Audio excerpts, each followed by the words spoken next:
Waghmare, Bahujan Samaj party दिवा शहर अध्यक्ष.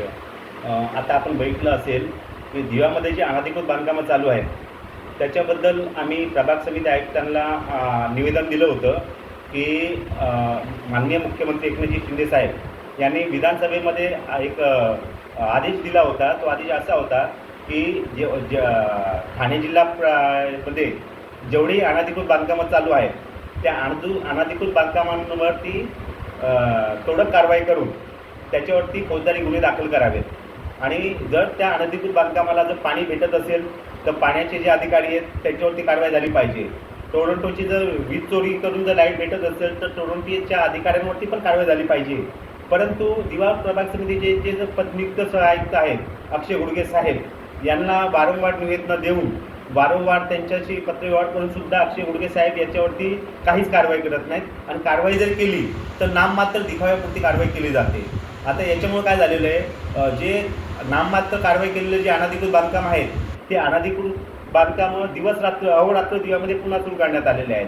त्याच्यामुळे इथला जो स्थानिक नागरिक जो आहे त्यांच्यामध्ये एक भीतीचे वातावरण निर्माण झालेले आहे की मुख्यमंत्री साहेबांचा आदेश असताना सुद्धा ना प्रभाग समितीचे अधिकारी कारवाई करतात, पोलीस प्रशासन कारवाई करत नाही आणि स्थानिक जे लोकप्रतिनिधी आहेत तेही याच्यावरती बोलायला तयार नाही. म्हणजे असं झालेलं आहे की दिवा शहरामध्ये जे अगोदर तर फक्त टँकर माफियाच होते.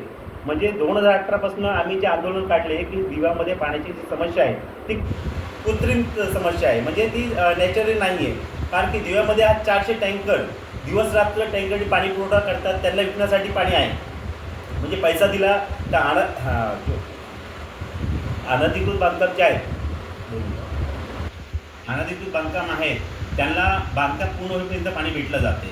जर तुम्ही 700 रुपये मेंटेनन्स जर दिला, तुम्ही जेवढ्या बिल्डिंग दिव्यामध्ये आहेत 700 रुपये मेंटेनन्स दिला तर त्यांनाही देण्यासाठी पाणी आहे. परंतु जे वारंवार आंदोलनं काढतायत, मोर्चे काढतायत, साध्या त्यांच्या चाळीमध्ये सुद्धा पाणी पोचत नाही.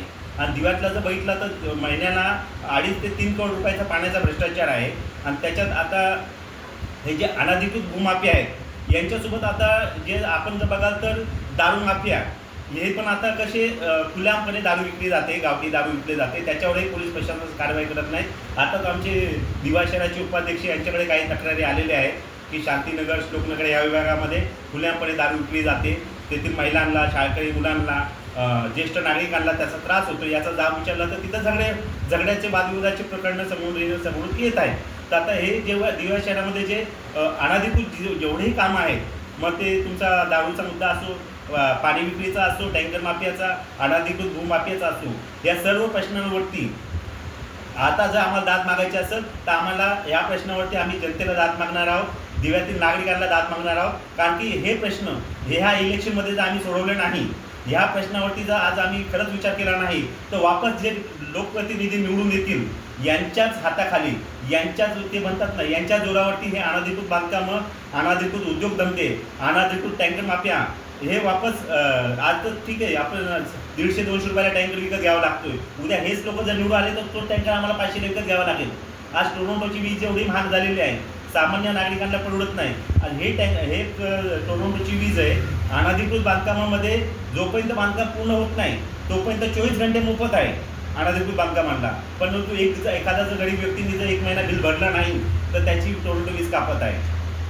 टोरंटोला पण याच्यावरती दुर्लक्ष आहे. कदाचित टोरंटोलाही याच्यामध्ये काहीतरी हितसंबंध असतील, टोरंटोलाही याच्यामध्ये काहीतरी मला खाता येत असेल. जसं आमचे अक्षय घुडगे साहेब यांच्यावरती दिव्यातील नागरिक आरोप करत आहेत, आम्हाला माहिती देत आहेत की अक्षय घुडगे साहेबांनाही याच्यात मला भेटते म्हणून अनधिकृत बांधकामावरती कारवाई करत नाही. आणि जे दिखाव्यापुरती कारवाई केली होती तेही कारवाई केलेले बांधकामं पुन्हा जोरात सुरू आहेत.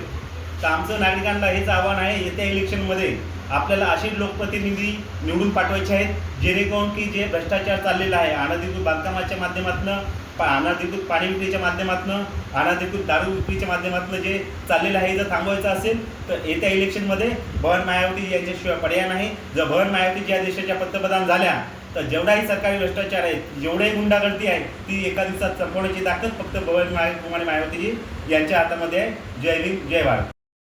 ओबीसी भाईचारा बहुजन समाज पार्टी गावठी दारूच्या विरोधात खूप तक्रारी आलेल्या आहेत. याचे निवेदन ठाणे एक्साईज ठाणे कमिशनर ऑफिसला देण्यात आलेली आहे.